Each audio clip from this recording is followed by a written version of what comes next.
अस्सलाम वालेकुम। प्रोग्राम सहाफ़ी में मतीउल्लाह जान। पाकिस्तान में फ़ौजी मौसीकी, फ़ौजी अदालत के बाद अब फ़ौजी सिफारतकारी भी अरूज पर नज़र आ रही है। पाकिस्तान की तारीख़ में दूसरे फील्ड मार्शल अमेरिका के सदर के सरकारी रिहाइशगाह यानी वाइट हाउस के अंदर पहुँच गए हैं और आज पाकिस्तानी वक्त के मुताबिक रात 10 बजे उनकी सदर ट्रंप से लंच के ऊपर मुलाकात है। इस मुलाकात का एजेंडा क्या है और कौन कौन से बड़े मामलात पर बात होनी है, वो मामलात जिनके लिए शायद पाकिस्तान की एक मुंतखब सिविलियन हुकूमत भी है, एक वज़ीर आज़म भी है, वज़ीर ख़ारजा और दफ्तर ख़ारजा भी हैं, मगर ये सब शायद वो काम नहीं कर पा रहे जो कि आर्मी चीफ और field marshal general Asim Munir के ज़िम्मे अब बज़ाहिर लगाया गया है। आज की इस मुलाकात के हवाले से ही हम बात करेंगे, मगर आपको बताते चलें कि पाकिस्तान के ये दूसरे फील्ड मार्शल हैं कि जो अमेरिका के बाकायदा इस दौरे पर गए हैं। और पहले फील्ड मार्शल थे फील्ड मार्शल अयूब खान, वो सदर ममलकत भी थे और उन्होंने ख़ुद को ही फील्ड मार्शल बनाया था, मगर अमेरिका में उनका कैसे इस्तकबाल हुआ था 1960s में, आइए आपको कुछ झलकियाँ दिखाते हैं।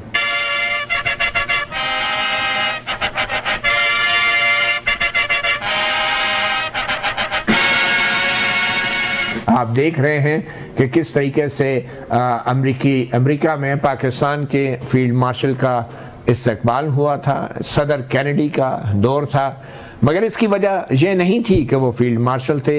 इसकी वजह यह थी कि कोल्ड वॉर यानी सर्द जंग का एक दौर था। पाकिस्तान सीटों और सेंटों का रुकन था और पाकिस्तान की तरफ से फील्ड मार्शल अयूब खान बतौर जनरल या फील्ड मार्शल नहीं, सदर ममलकत के तौर पे अमेरिका के दौरे पर गए थे।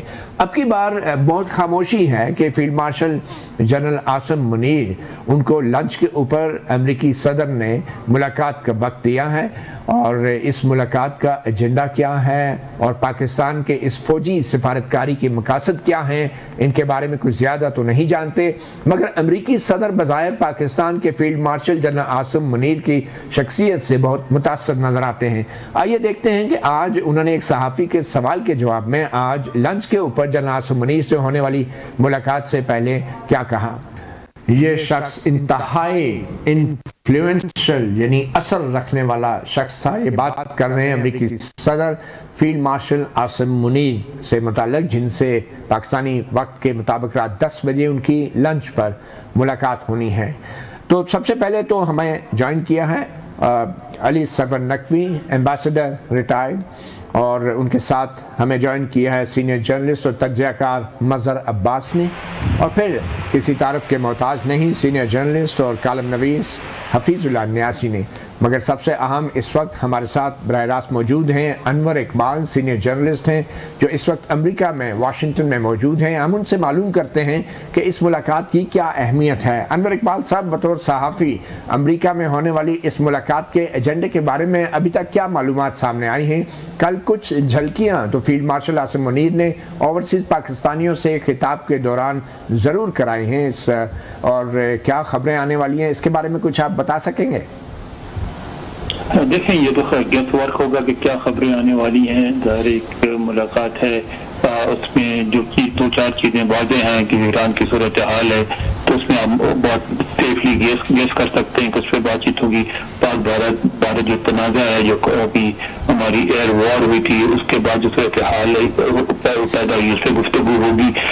लेकिन पहले इसको देखें कि ये हुआ किस तरह। हमारे यहाँ जो कहा जा रहा है अचानक, मुझे नहीं लगता कि मीटिंग अचानक अरेंज हुई है। देखें, उनका आना आर्मी चीफ का यहाँ, ये तो हो सकता है कि वो आए हों और सेंटकॉम की मीटिंग के लिए और उनके साथ उनका स्टाफ और मुलाकात अचानक हो जाए, लेकिन उनकी मौजूदगी, फिर आईएसआई के चीफ की मौजूदगी, फिर डायरेक्टर जनरल मिलिट्री ऑपरेशंस, फिर वजीर दाखिला, सारों का इकट्ठे शहर में होना इत्तेफाक नहीं होता। जाहिर है पहले से कोई ना कोई अरेंजमेंट थी, जब ये सारे यहाँ इकट्ठे हो गए। फिर जो अमेरिकी साइड से भी जो शरीक होने के जिन लोगों की तवक्को, उनमें जो नेशनल सिक्योरिटी एडवाइजर हैं, जो उनके वज़ीर ख़ारजा भी हैं, मार्को रूबियो भी, तो इस तरह की जो हाई पावर मीटिंग होती है वो इत्तफाक़िया नहीं होती। और मेरा ख्याल है खित्ते की सूरत हाल की वजह से जो पाक भारत जो ताल्लुकात हैं उसके हवाले से एक बहुत अहम गुफ्तगू होगी, और कश्मीर का मसला भी ज़ेर बहस आएगा। पाकिस्तान तो कम अज़ कम उसको ज़रूर रेज़ करेगा। अपनी तकरीर में भी जो है जनरल आसिम मुनीर ने ये इस हद तक इशारे किए थे कि उनकी बड़ी अहम कश्मीर समेत कई मौज़ूआत पे गुफ्तगू हुई है सीनियर अमरीकी हुकाम से, और वो पेशरफ्त हुई है बातचीत में, लेकिन उन्होंने ये नहीं कहा था कि वो सदर ट्रंप से मिलने जा रहे हैं। तो आज की इस मुलाकात के अंदर क्या पाकिस्तान की एम्बेसी के सफारतकार, कुछ सफ़ीर या दूसरे हुकाम भी मौजूद होंगे? मेरा ख्याल है सफ़ीर भी शामिल होंगे आज की मुलाकात में। और ये जो सारी मुलाकात जो है ये दफ्तर खारजा के तवस्सुत से नहीं अरेंज हुई है, इसमें दोनों तरफ से जो सिक्योरिटी के हुकाम है उन्होंने मिलकर ये मीटिंग अरेंज की है। तो आपका क्या इम्प्रेशन है कि वज़ीर आज़म पाकिस्तान शहबाज शरीफ, उनकी काबीना और पाकिस्तान की जो सिविलियन हुकूमत है, उन्होंने इतने अहम, नाजुक और हसास मामलात पर अमेरिका की सबसे ताकतवर शख्सियत सदर ट्रंप से मुलाकात का ये मैंडेट उनको दिया है हमारी हुकूमत ने?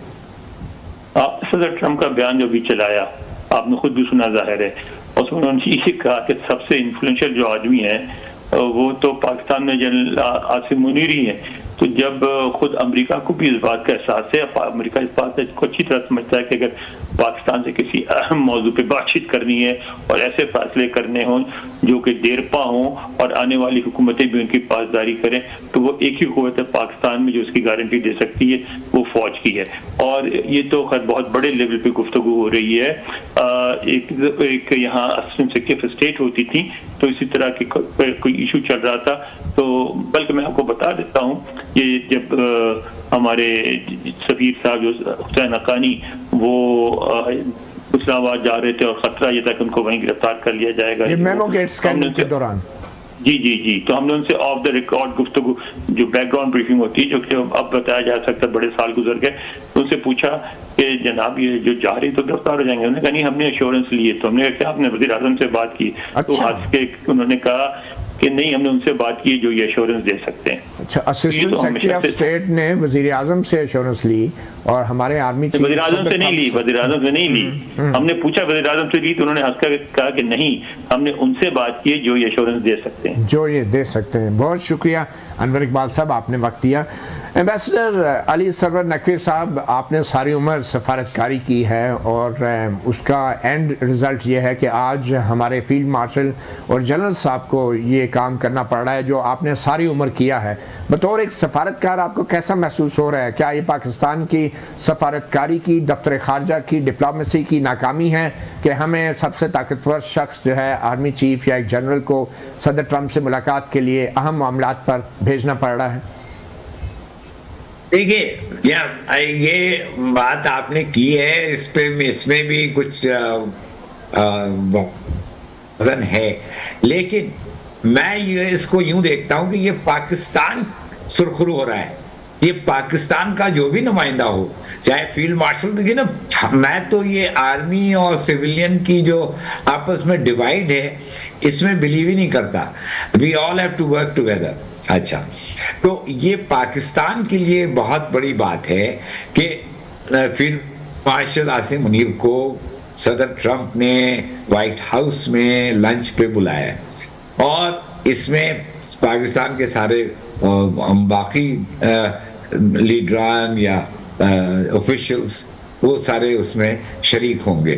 तो ये मैं समझता हूँ कि it is a recognition of Pakistan position in the region. हमारी पोजीशन का इतराफ हो रहा है और ये साल हर साल भारत ने इस पोजीशन को हमें डिनाई किया और इसको डेनिग्रेट किया, उसको नीचा दिखाया और आज ये हम व्हाइट हाउस में जाकर बैठेंगे। तो मैं समझता हूँ कि बहुत अहम बात है, क्योंकि एक तो कश्मीर का मसला जो बैक बर्नर पे चला गया था वो पीछे रह गया था, वो उसके ऊपर फिर से हम अपना मौक़िफ़ बताएंगे। मगर भारत ने तो इनकार कर दिया ना किसी किस्म की सालिसी। आज ही जो बयान आया है मोदी सरकार का, उन्होंने तो कहा है कि अमेरिका की सालिसी मंजूर नहीं है, और उन्होंने ये भी वजाहत की है कि जो सीज़ फायर हुआ है वो अमेरिका की वजह से नहीं हुआ। वो झूठ बोल रहे हैं, वो झूठ बोलते हैं। इंडियन मीडिया बहुत झूठ बोलता है। मैं तो कई बार इंडियन मीडिया पे गया और फिर अब मैंने रिफ्यूज कर दिया है। मैं अर्नाब गोस्वामी के प्रोग्राम से वापस एक बार मैं वॉकआउट कर गया था। तो इंडियंस तो झूठ बोलते हैं, और ये जो सालिसी की बात है, जाहिर है इंडिया की भी रजामंदी इसमें चाहिए होगी। तो सालिसी मैं नहीं समझता कि अभी होगी, लेकिन सदर ट्रंप इस बात पे इतने मुसिर हैं कि वल्लाह आलम, अब आगे देखते हैं क्या होता है। मुमकिन है कि वो ये अब समझ गए हैं, उनके दिमाग में ये बैठ गया है कि जब तक कश्मीर का मसला हल नहीं होता है, जब तक इंडिया पाकिस्तान में सुलह नहीं होती है, तो इस खित्ते में अमन इस्तेहकाम नहीं कायम हो सकता है, और यहाँ पे जो स्ट्रेटेजिक स्टेबिलिटी है वो खतरे में रहेगी। तो वो कह चुके हैं कि 2 न्यूक्लियर पावर्स को मैंने रोका है, तो ये उनके जहन में अब आ चुकी है ये बात, और इस पे वो अमल दरामद हो सकते हैं। ठीक है, मज़हर अब्बास साहब, बतौर सहाफ़ी आपने भी बहुत से अदवार देखे हैं, और ये जो मुलाकात अब फील्ड मार्शल आसिम मुनीर और सदर ट्रंप के दरमियान होने जा रही हैं, आप समझते हैं कि ये हमारी सिविलियन हुकूमत की एक नाकामी है कि हमने कोई ऐसा सियासतदान या सफारतकार आज तक हमने बतौर एक माशरा पैदा ही नहीं किया कि जो अमेरिका के सदर के साथ इतने अहम मामलात के ऊपर बात करें और फिर फैसले भी कर सकें? मती देखें, पहली चीज़ तो ये कि जाहिर है ये एक गैर मामूली मुलाकात है, और इस लिहाज से गैर मामूली मुलाकात है कि जिसकी जो टाइमिंग है ये बड़ी इम्पोर्टेंट है। बज़ाहिर मुझे लग रहा है कि ये फोकस जो है ये ईरान इजराइल कॉन्फ्लिक्ट के कॉन्टेक्स्ट में भी होगी और शायद अफ़गानिस्तान के कॉन्टेक्स्ट में भी होगी, क्योंकि अगर आप देखें कि पाकिस्तान और चाइना जो सीपैक का मसला है वो अब अफ़गानिस्तान तक एक्सपेंड हो रहा है, तो वो भी उनके उसमें होगा। और जाहिर है अमेरिकन को भी पता है, ट्रंप को भी पता है कि पाकिस्तान के लिए कश्मीर का इशू जो है बहुत इम्पोर्टेंट है। पाकिस्तान इंडिया ख़ासतौर पे पिछले चंद दिनों की जो वॉर हुई थी उसके कॉन्टेक्स्ट में नज़र ये आता है कि जनरल आसिम मुनीर जो है वो शायद ट्रंप का शुक्रिया भी अदा करे कि जिस तरह उन्होंने पाक भारत इशू के ऊपर जो है स्टैंड लिया, पोजीशनिंग की। जहाँ तक इसका ताल्लुक है कि सिविलियंस के होते हुए, और क्यों सिविलियंस को वो टाइम नहीं मिलता, प्राइम मिनिस्टर को वो हेयरिंग नहीं मिलती, बाकियों को। अभी आपका एक वफ्द गया हुआ था ना, पूरे इसी कॉन्टेक्स्ट में गया था ना कि पाकिस्तान भारत के हवाले से इंटरनेशनल कम्युनिटी किस हाई, और अगर अनवर में इकबाल साहब मौजूद है उन्हें पता होगा कि किस लेवल पे ये टॉक हुई थी। जो हमारा यहाँ से वफ्द गया था, हाई पावर गया था, उसके बाद भी वो और ममालिक में भी गया। ज़रा उसकी ये परफॉर्मेंस से हमें पता चलनी चाहिए, और होपफुली पार्लियामेंट में ये बात आएगी किस लेवल की बातचीत हुई थी उनकी। या सेक्रेटरी ऑफ स्टेट के लेवल की बात हुई थी, या सिर्फ थिंक टैंक से गुफ्तगू हुई थी।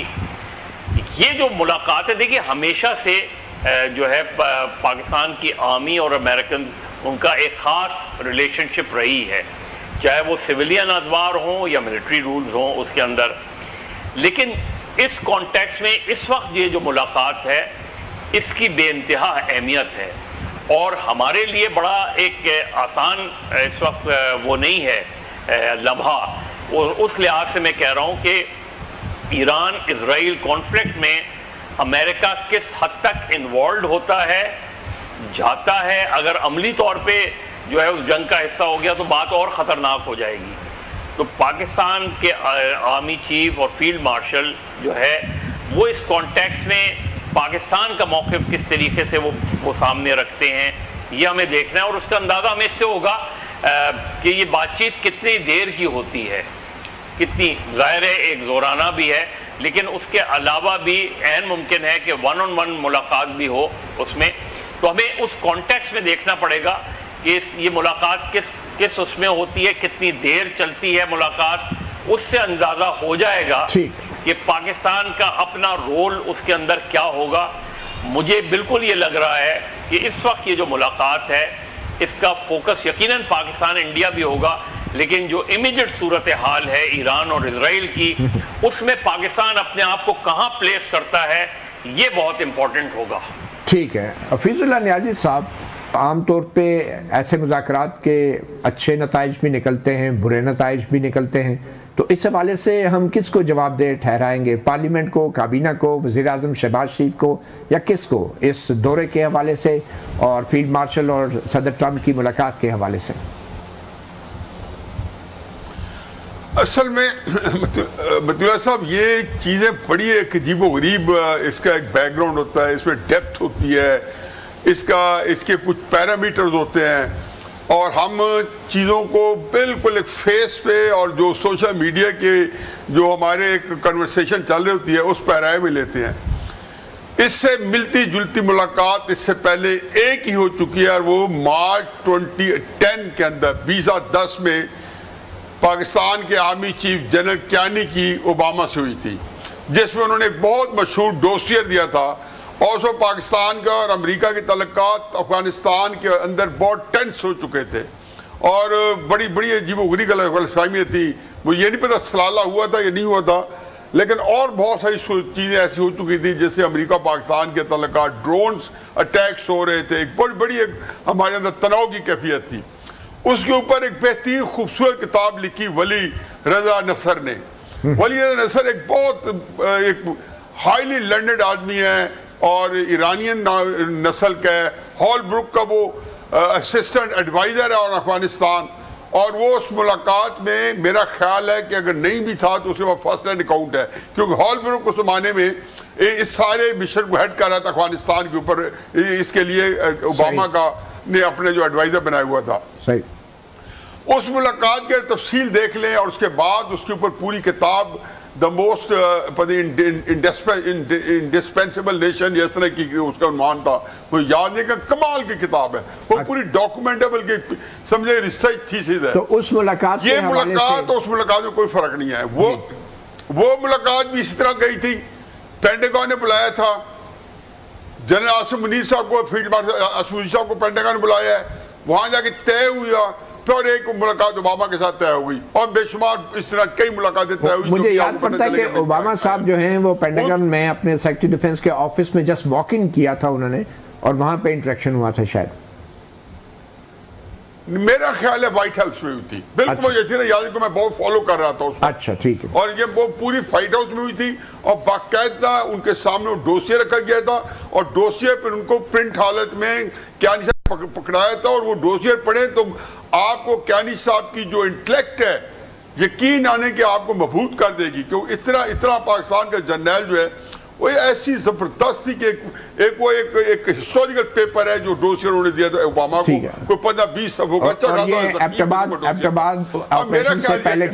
दूसरी बात है जी, उसकी दूसरी बात यह है कि ये जो मुलाकात है, मैं समझता हूं कि इसके बैकग्राउंड में बुलाने की वजह या शहबाज शरीफ साहब जो इससे पहले ईरान गए, टर्की गए, अजरबैजान गए, या शहबाज शरीफ साहब यूएई गए, सऊदी अरेबिया गए।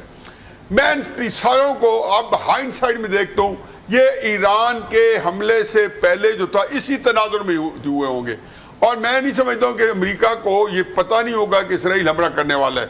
डेफिनेटली उनके पास सारी कैलकुलेशन थी, सारी चीज प्लान होगी, और जब इनको पिछले 2 हफ्ते पहले या 10 दिन पहले एकदम हमें पता चला कि जो उनको 4-5 दिन पहले बुलाया गया है, तो ये उसी पैराए में बुलाया गया होगा। देखिए ये सारी बातें जो है ना, हम कहते हैं कि शॉट इन द डार्क, हम अपने तौर पे एक तजियाती काम कर रहे हैं, इन जो चीजें हो चुकी हैं उसको सामने रख के, और जो मुमकिन इम्कानात हो सकते हैं। साथ ही तौर पर समझता हूँ कि ये मुलाकात ईरान पे हमले के तनाज़ुर में हुई होगी, बल्कि उनको दावतनामा भी इसी तनाज़ुर में मिला होगा, और मेरा ख्याल है कि वहाँ पाकिस्तान का एक बड़ा रोल है, क्योंकि कल इजराइल ने एक बड़ी अजीबोगरीब बात की है, और उन्होंने कहा है कि जी ईरान ने जो कल हमला किया है इसकी इंटेलिजेंस जो है वो पाकिस्तान ने उनको दी है, और उन्होंने पाकिस्तान के ऊपर उन्होंने डायरेक्ट इल्जाम लगाया है। तो और आखिरी बात मैं कर दूं, अमेरिका तो ये चाहेगा कि पाकिस्तान और ईरान के दरमियान गलतफहमियां पैदा हों, और बहुत से ममालिक भी शायद, मुझे नहीं पता क्या चाहेगा, हम अंदाजे कर सकते हैं। अब मुझे नहीं पता, मैं तो ये भी नहीं, बावजूद है कि मेरी कंसंट्रेट ओपिनियन है, लेकिन मैं ये भी नहीं कहता हूं कि अमेरिका को ईरान पर हमला करना चाहता है। हो सकता है वो रुकवाना चाह रहा हो, चले जो कट शॉट करके वो क्या से बयान देते हैं, मैं उसमें नहीं आता। लेकिन एक मेरी बात सुन लें, एक आखिरी फिक्रा वो बड़े इंपॉर्टेंट है कि पाकिस्तान, तुर्की, रूस, चाइना, वो ईरान के ऊपर उनके उतने ही इंटरेस्ट और स्टेक्स हैं जो ईरान के बाद, ईरान जितने तो नहीं है लेकिन ईरान के साथ साथ है। और बाय डिफॉल्ट ईरान अगर कुछ हो गया तो ये चारों मुल्क जो है इनकी सिक्योरिटी भी खतरे में पड़ जाएगी। और ये बिल्कुल नहीं हो सकता। मेरे किसी वहम गुमा में नहीं है। पाकिस्तान, तुर्की, चीन और रूस जो है ईरान के पीछे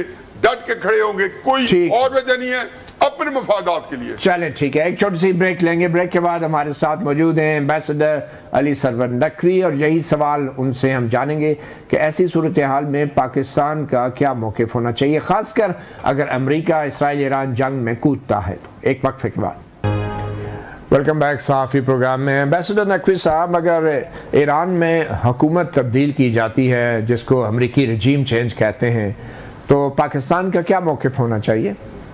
देखिए, बात यह है कि ये चीजें ऐसे नहीं होती कि रिजीम चेंज वो करा दे। इराक के मामले में उसने अपनी फोर्सेस भेजी थी, फिर सद्दाम हुसैन को उसने अमेरिका ने डिसलॉज किया था। तो ये ईरान में मैं नहीं समझता कि रिजीम चेंज करा सकेंगे। अगर अमेरिकी फोर्सेस ईरान में आती हैं और रजीम चेंज करती हैं, तो क्या अमेरिकी हमले की सूरत में पाकिस्तान उसकी मजम्मत करनी चाहिए पाकिस्तान को? हाँ, करनी चाहिए, इसलिए कि पाकिस्तान स्टैंड्स फॉर पीस।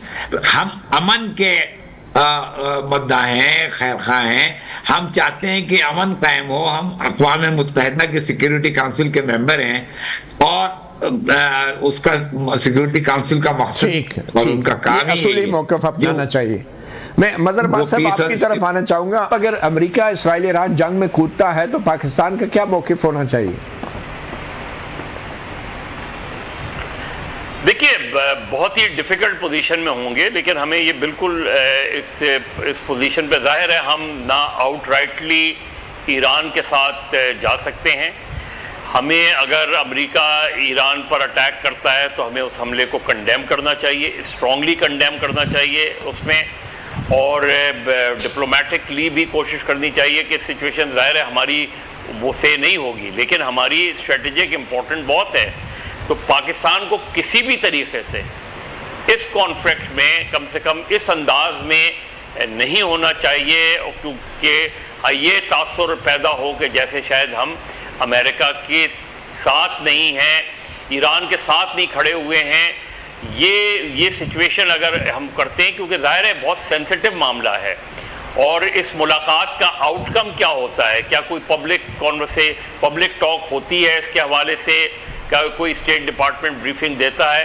लेकिन डेफिनेटली अगर अमेरिका प्रैक्टिकली इस जंग का हिस्सा बनता है, अटैक करता है, तो पाकिस्तान को बहुत स्ट्रॉन्ग वर्ड में इसको कंडेम करना चाहिए, कम वॉट में।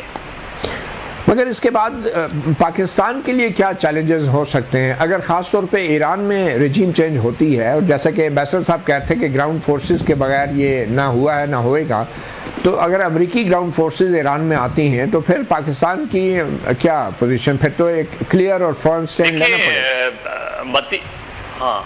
मती देखिए, पाकिस्तान ने अभी ख़ास तौर पे इस क्राइसिस में भी और पिछले दो तीन सालों में अगर हम देखें तो जो चाइना का प्रोएक्टिव रोल रहा है, पाकिस्तान कभी भी उस हद तक अमेरिकन उसके इंटरेस्ट के साथ इस वक्त नहीं जाएगा कि वो चाइनीज़ इंटरेस्ट को हर्ट करते हों, और पाकिस्तान की जो भी मूव होगी वो यकीनी तौर पे इन कंसल्टेशन विद चाइनीज़ होगी, क्योंकि पाकिस्तान जो आगे की तरफ देख रहा है और माजी का जो अमेरिका का तजुर्बा है उसको भी अगर हम सामने रखें तो पाकिस्तान कोई ऐसी मूव नहीं करेगा कि जिससे चाइना नाराज हो जाए। ठीक है, हफीजुल्लाह न्याज़ी साहब, ये जो मुलाकात व्हाइट हाउस में हो रही है फील्ड मार्शल और सदर ट्रंप के दरमियान, इस हवाले से पाकिस्तान की सिविलियन हुकूमत, वज़ीर आज़म, काबीना और पार्लियामेंट को किस हद तक और आवाम को एतमाद में लेना चाहिए?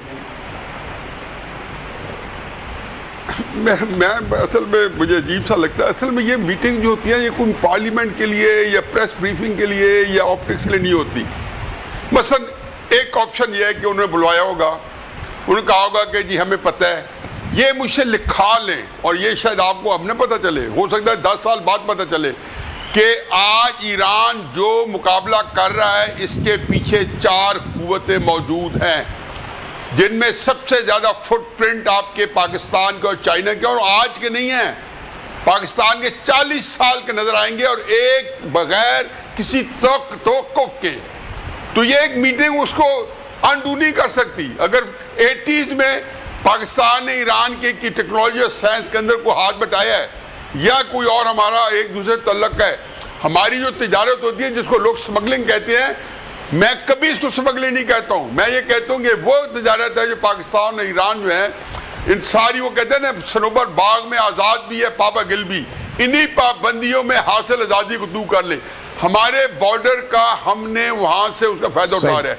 पाकिस्तान ईरान को नहीं अनस्टेबल होने देगा, उसकी वजह ईरान नहीं है, कोई उम्मत मुसलमा मरहूम नहीं है, उसकी वजह यह है कि अफगानिस्तान और इंडिया के बाद जो आजकल हालात हैं कि हम कहेंगे कि एक और बॉर्डर जो है वो लकीर भी उसी तरह अनस्टेबल हो जाए, तो चीन को और पाकिस्तान के फुटप्रिंट सबसे ज्यादा होंगे, तुर्की और रूस भी उसी तरह इन्वॉल्व होंगे, और आप ये जो कुछ वो कर रहे हैं, यकीन जाने के ईरान की जो ताकत है वो जहां से भी उसको उसका मौक़िफ़ है, और वो मारता जाएगा बम, फिर भी ईरान उसको मिसाइल मारता जाएगा। आप देखेंगे कि ये इसको रोक दिया जाए। और ब्रेक के बाद हम वापस एम्बेसडर अली सरवर नकवी साहब हमारे साथ मौजूद हैं एक वक्फे के बाद। Welcome back. आप तीनों मेहमानों से एक मुख्तसर सवाल है कि सदर ट्रंप और फील्ड मार्शल के दरमियान जो मुलाकात हो रही है, क्या ये दो मुल्कों के दरमियान बराबरी की सतह की मुलाकात है, और इसमें सदर ट्रंप का लहजा कैसा हो सकता है? एम्बेसडर नकवी। देखें, ये अमेरिका चाहे आप कुछ भी कहें, वो इस वक्त दुनिया की सबसे बड़ी ताकत है। It has the biggest military force in the world. सारे यूरोप की मिलिट्री फोर्स मिलाकर भी अमेरिका का मुकाबला नहीं कर सकती। तो अमेरिका क्या चाह रहा है, क्या करता है, ये उसी पे डिपेंड करता है। और ट्रंप एक ऐसा अनप्रिडिक्टेबल आदमी है कि वॉशिंगटन के थिंक टैंक्स भी परेशान है, उसको सही एनालाइज नहीं कर पाते हैं। मैं वॉशिंगटन में 5 साल रहा हूं as deputy head of mission in Washington in our embassy, तो मैं जानता हूं कि वहां थिंक टैंक में भी खुलबुली मची हुई है। तो ऐसे में क्या एक सफारतकार बेहतर रहता है ऐसी मुलाकात के लिए, या फील्ड मार्शल साहब भी ठीक है? नहीं, मैं समझता हूं कि फील्ड मार्शल साहब परहैप्स गालिबन वो बेहतर है। क्योंकि जी मदर अब्बास साहब, आपके नजदीक ये क्या दो मुल्कों के दरमियान बराबरी की मुलाकात है, या इसमें सदर ट्रंप का लहजा सख्त भी हो सकता है? मेरा नहीं ख्याल कि लहजा सख्त होगा, लहजा सपोर्टिव होगा टुवर्ड्स पाकिस्तान। वो ज़रूर, मुझे नहीं पता कि वो इस हवाले से एग्जैक्टली किन अल्फाज का चुनाव करेंगे, लेकिन किसी भी तरीके से, क्योंकि सख्त क्यों होगा, पाकिस्तान ने हालिया दिनों में और जो सालों में या महीनों में अगर हम देखें तो वो जाहिर है एक्सपेक्ट करेंगे कि पाकिस्तान इंडिया अपने इश्यूज़ को सॉर्ट आउट करें, एक्सट्रीमिज्म के हवाले से, टेररिज्म के हवाले से। लेकिन मुझे नहीं लगता कि ये मुलाकात जो है उसमें कहीं भी आपको ये नजर आएगा कि पाकिस्तान के ऊपर कोई डिमांड की जा रही है या पाकिस्तान के हवाले से, मतलब ये डू मोर वाली बात नहीं होगी। फिजुल्ला न्याजी साहब, आपके ख्याल में डू मोर वाली बात हो सकती है? क्योंकि सदर ट्रंप का जो पब्लिकली दूसरे रियासत के सरबराहान के साथ रवैया रहा है ओवल ऑफिस में, सब ने, सारी दुनिया ने देखा, तो इस मुलाकात में सदर ट्रंप कुछ लिहाज करेंगे? मतियुल्लाह वो कहते भोली यहाँ लगे, इन्नी भी भोली नहीं। मैं अगर हतवी बात करूंगा तो ये मेरी जहालत का मुंह बोलता सबूत होगा। जैसे एम्बेसडर साहब ने कहा है कि ट्रंप के बारे में आप कुछ नहीं कह सकते। देखिए, 3 बातें लाइनें में कहता हूँ। इस वक्त इसराइल की जो जंग ईरान में हमला है, 19% पे रेटिंग आ गई है उसकी हमायत में। एक क्योस है उसका पोलिटिकल क्राइसिस है वो ट्रंप के अमेरिका के अंदर। कोई खुदा मतलब ख्वाब कहें कि 70% अमरीकी कौम ने इसको डिनाउंस कर दिया इसराइल के हमले को ईरान पे, क्या वो उसको नजरअंदाज करेगा? दूसरा, सदर मैक्रोन ने कहा कि वो रिजोल्व कराने जा रहा है। ट्रंप ने उसका बड़ा सख्त जवाब दिया है और उसको जाती उसकी तस्दीक की है, लेकिन हकीकत यह है कि सच्ची बात वो है जो मैक्रोन कर रहा है। अब कोई पता नहीं कि हम वो एक बात सोच रहे हैं और ट्रम्प जो है जनरल आसिम मुनीर के साथ कह रहा हो कि यार किसी तरीके से इजराइल से को हमने रोकना भी है और कुछ नहीं तो शायद इजराइल की इज्जत रह जाए, इजराइल की इज्जत रह जाए, इज्जत है सादात इजराइल की। मादनियात के हवाले से भी हमारी बहुत तवक्कुआत है। बहरहाल माजरत के साथ वक्त खत्म है। सहाफ़ी प्रोग्राम से इतना ही इजाज़त दीजिए। अल्लाह हाफ़िज़।